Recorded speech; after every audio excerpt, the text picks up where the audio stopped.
আসসালামু আলাইকুম বন্ধুরা, দেখুন আমাদের স্টেশনের কলা গাছ কত সুন্দর করে রোপণ করা হয়েছে।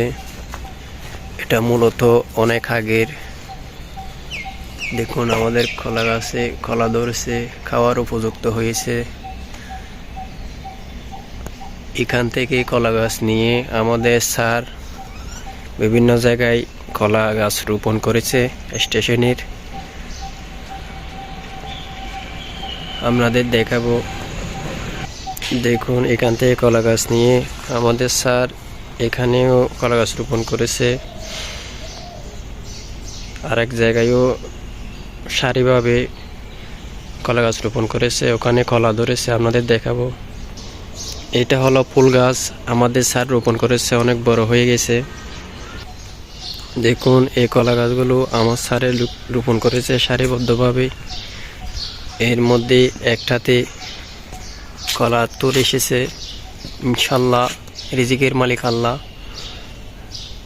ধন্যবাদ স্যারকে, আমাদের স্যারের জন্য এবং আমাদের জন্য দোয়া করবেন। আসসালামু আলাইকুম।